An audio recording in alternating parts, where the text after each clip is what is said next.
Hello and welcome. You're watching NDTV 24/7. I'm Osama Shab. US President Donald Trump, he has announced a tariff pause. It's a 90-day pause on tariffs on 10% tariff. In fact, at the same time, there has been no relief for China. Trump has raised the tariff on China to 125%.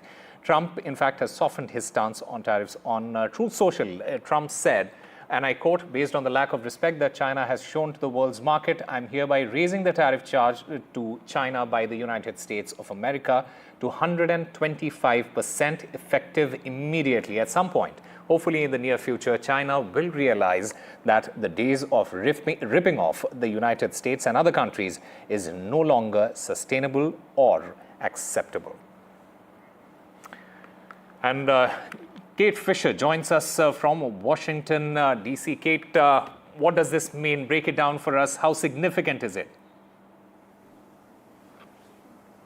Well, it's hugely significant because for days now, the White House has said that it is not going to back down on its tough tariff stance, despite the collapsing global markets and, pleas from world leaders globally. Then again, this morning when the markets opened here on the east coast of the US, once again, they started to fall during the day. And it seems that perhaps now President Trump has decided to make a change in a bid to maybe make them start coming up again. And I'm watching as I speak to you now. I can see them ticking up every second. We're now nearly a percentage point over when I first started listening to your show before I came to speak to you. It's going up and up and up. And that is, of course, what Donald Trump wants to see. As much as he had talked about how he didn't care about the markets, I think this shows that he did care about them. And we can also note some specific stocks that have immediately jumped on this news. Amazon is up 7%. Tesla, the car maker, the electric car maker owned by Elon Musk, who is one of Donald Trump's closest allies, that's leapt 12.5%. Apple up almost 10%. And we understand that the Treasury Secretary, Scott Bessent, is going to be speaking soon here in the US. He is seen by many as less hawkish on trade policy than perhaps some of those other members of Donald Trump's inner circle, like Peter Navarro and Commerce Secretary Howard Lutnick. So him speaking out as well is perhaps a suggestion that there is going to be some sort of softening. But whatever happens here, it's another example of how quickly things are changing. And as much as the markets may be appreciating the idea that some of these tariffs may be lowered and indeed paused, the volatility, the whiplash, the change of this is not good long term for the markets. They need some sense of stability, and with everything changing from day to day, that is hard to find. Absolutely. And Kate, are there any sort of indications from the Trump administration about what they hope to achieve in these 90 days? 90-day pause, negotiations, trade deals, something else, anything? Yeah, we haven't got any of those details yet, but I imagine that is what Treasury Secretary Scott Bessent will be talking about when he speaks publicly. We know from a speech he made this morning to the American Bankers Association, where he told them that he would be taking the lead on these negotiations with individual countries. So we understand that from that President Trump has probably put him in charge of these negotiations.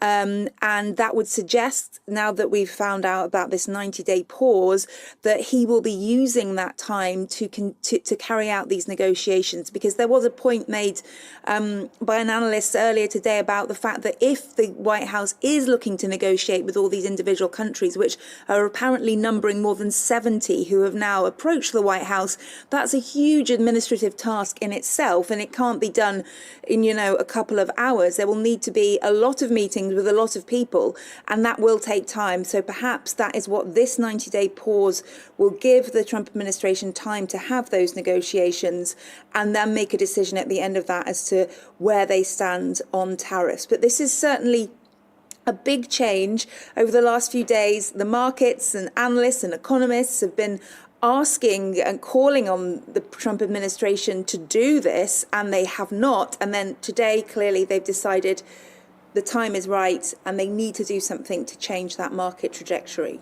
Yeah, Kate, as far as China is concerned, we understand that China has raised the tariff to 84% in response to the earlier move.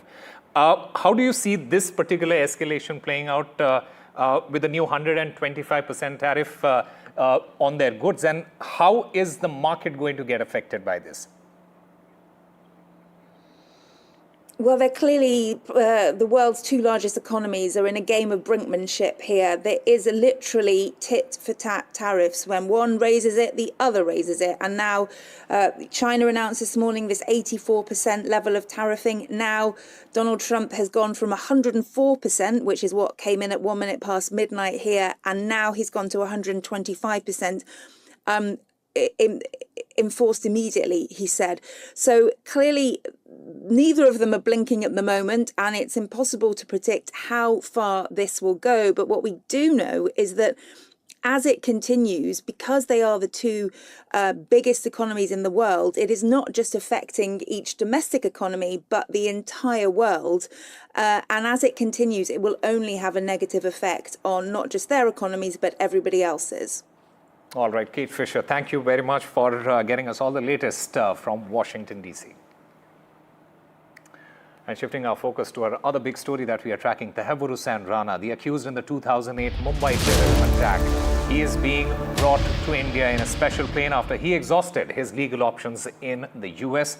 Tariffs Rana, he has been extradited from the United States and is expected to arrive in India, accompanied by a special team of intelligence and investigative officials.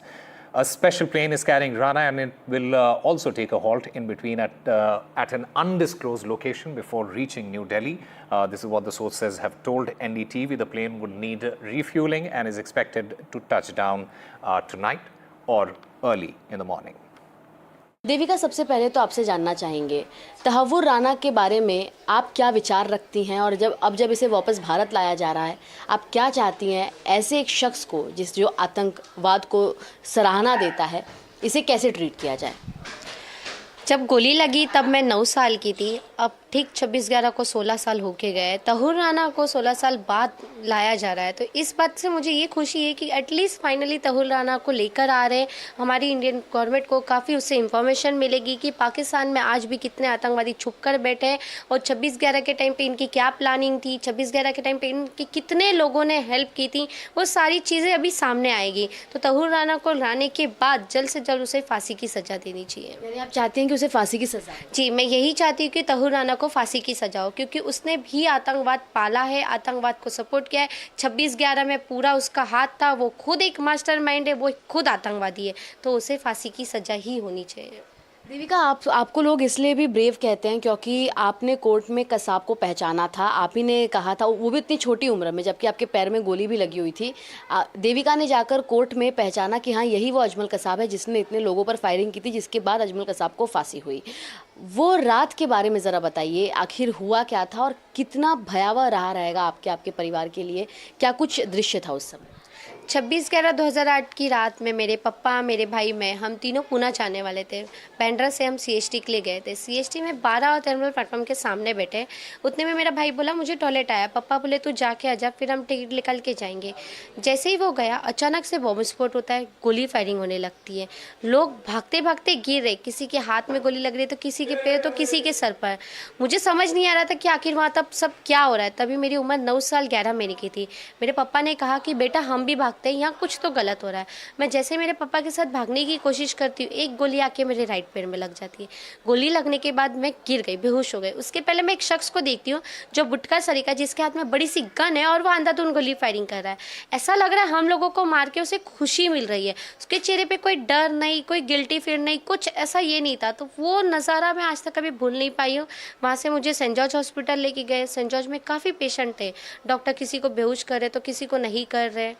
और देविका, साथ ही अगर देखा जाए तो ये जो पूरा दृश्य था आपके लिए, कई लोगों ने अपने परिवार के सदस्य उसमें खो दिए। आतंकवाद को लेकर आप इस समय क्या विचार रखते हैं? क्योंकि कई लोग हैं जो सामने आए नहीं उसके बाद, कई लोग हैं जिनमें हिम्मत नहीं बन पाई।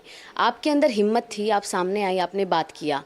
आतंकवाद के खिलाफ आप क्या चाहती हैं? भारत सरकार अपना काम कर रही है और कितना ज़्यादा अच्छे से करे ताकि आतंकवाद जो थोड़ा बहुत भी पल पनप रहा है वो भी ना पनपे। मैं तो यही चाहती हूँ कि आतंकवाद कभी भी कहीं पर भी नहीं बचना चाहिए। कोई भी देश में हो, कहीं पर भी जो छुप के बैठा उसे लाकर फांसी की सज़ा होनी चाहिए, या तो आप सीधा जाके उसे मार दीजिए। कहीं भी आतंकवादी तहल राना आने के बाद हमें काफ़ी इन्फॉर्मेशन मिलेगी कि पाकिस्तान में कितने आतंकवादी अब भी छुप के बैठे, जो मास्टरमाइंड वहाँ बैठा है, ना जाने उनके मन में अभी भी क्या प्लानिंग होगी। तो हमारे देश को इसमें काफ़ी इन्फॉर्मेशन मिलेगी और ये बहुत खुशी की बात है। तो मेरी मांग यही रहेगी सभी आतंकवादी के लिए कि सभी आतंकवादी को सिर्फ फांसी की सजा हो। और मेरे घर से मैं और मेरे पापा दोनों विटनेस हैं। मेरे पापा ने दोनों आतंकवादी को देखा था और मैंने कसाब को। Meanwhile, the U.S. Treasury Secretary is currently speaking to the media. He's addressing the press there. Listen in. There will be more, so it is just a processing problem. Each one of these solutions is going to be bespoke. It is going to take some time, and President Trump wants to be personally involved. So that's why we're getting the 90-day pause. Clarification. Mr. Secretary, there was a tweet that you and Secretary Letnick were in the Oval Office with the President talking about this. Can you talk about what that conversation was like and what you guys said to one another that led to this decision? Look, it's all the President's decision, and the President had a level in mind to raise the China tariffs, and then he had essentially the 3-month pause in mind, and we were discussing the exact wording. Sorry? Of course. It's the President's decision. It's the President's decision. It was the President's decision to wait until today. And again, as I've said in the past, no one creates leverage for himself like President Trump. Mr. Secretary, Shelby, go ahead. Mr. Secretary, what does the President want to see by this, I think it's July 9th deadline to keep things paused? Is it just trade barriers coming down, or is it more than that? These are trade negotiations, but if countries want to come and offer other things, I talked about yesterday that we are thinking about a big LNG project in Alaska that South Korea, Japan,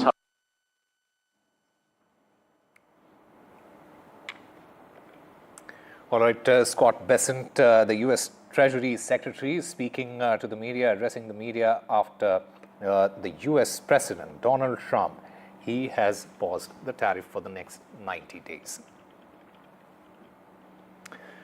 India has stopped a critical transshipment facility granted to Bangladesh that allowed Bangladeshi export cargo to move to third countries via Indian land customs stations, ports and airports.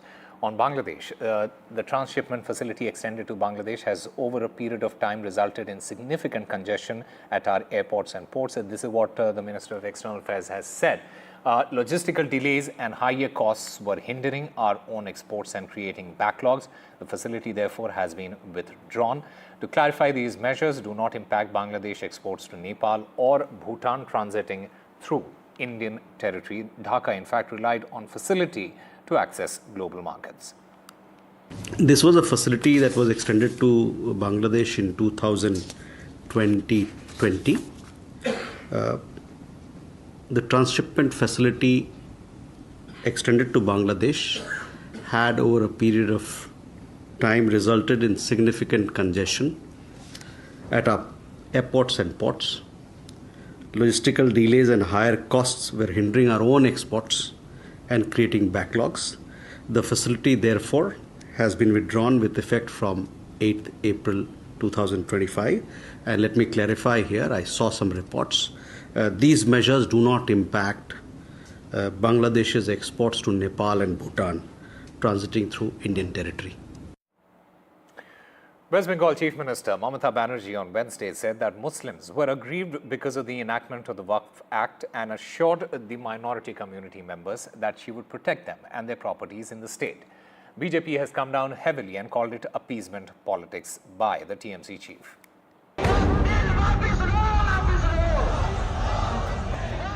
A day after protests broke out over the Waqf law in Bengal, Chief Minister Mamata Banerjee has said that she won't let anyone touch the properties of the minorities, and the tweaked Waqf law won't hurt the 33% minority community in West Bengal. Minority लोगों को हम एक बात कहते हैं,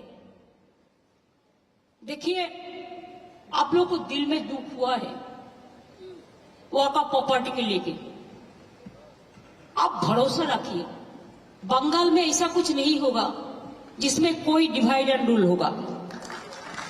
आप लोगों ने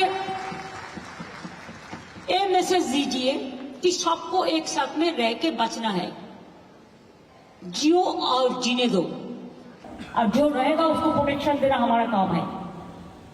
इसी के लिए आप लोगों को भी कोई आप लोगों को भी पॉलिटिकली उस्काता है, प्रोवोकेटिंग that he should assemble and launch a movement.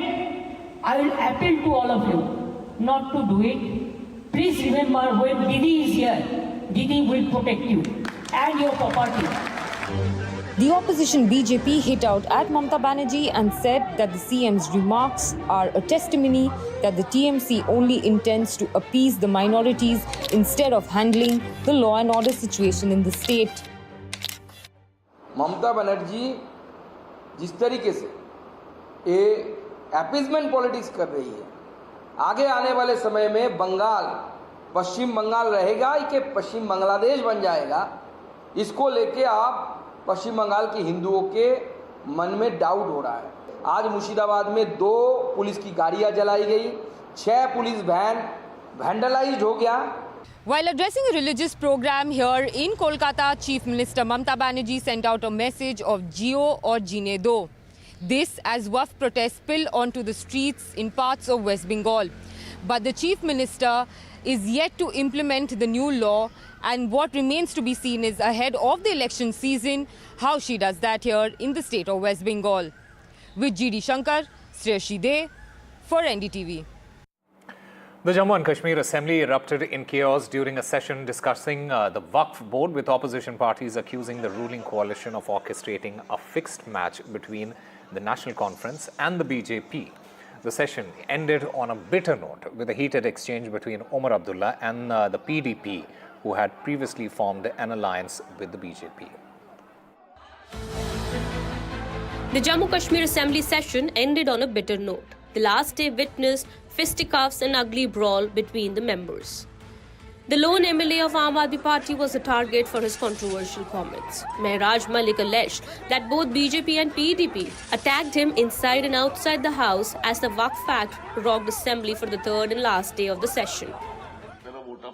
On Monday, Speaker Abdul Rahim rather disallowed an adjournment motion to discuss the Waqf Act in Jammu Kashmir Assembly. Ruling party National Conference members stormed the well of the House and tore copies of the Waqf Amendment Act. Similar scenes were witnessed over the last 3 days before the House was adjourned indefinitely. The Speaker invoked the rules, saying no adjournment motion could be allowed as the Waqf Act is sub judice. The opposition has now blamed the ruling National Conference, accusing them of a fixed match.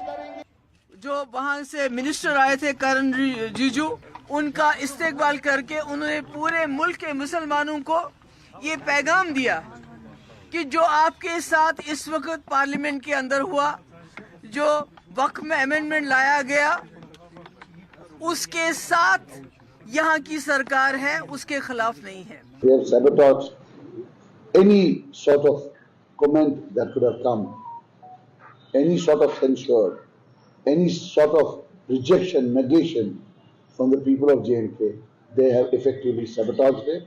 3 दिन कुछ नहीं करने दिया और 3 दिन के बाद जो है असेंबली जो है बर्खास्त कर दी। Omar Abdullah hit back at his detractors, reminding the PDP for its alliance with the BJP, which he believes was the reason for disempowerment of Kashmir. House के अंदर उन लोगों ने मेरे खिलाफ इल्जाम लगाया जिन्होंने क्रिकेट बैट बांट के यहाँ के नौजवानों को गुमराह करके उस वक्त के होम मिनिस्टर के प्रोग्रामों में घसीट के लिया। आज हमारी अगर ये हालत है तो ये उन लोगों की बदौलत जो मेरे खिलाफ उंगली उठाने की बात कर रहे हैं। The Waqf Act and the politics around it has deeply divided politics in Jammu Kashmir. As the opposition blames ruling National Conference for endorsing BJP agenda in Kashmir for not allowing a discussion in the assembly, the NC says they will not fight it outside assembly and file a petition before Supreme Court against the Waqf Act. With Bureau Report, Nazir Masoodi for NDTV. Time for a very short break. More news and updates on the other side.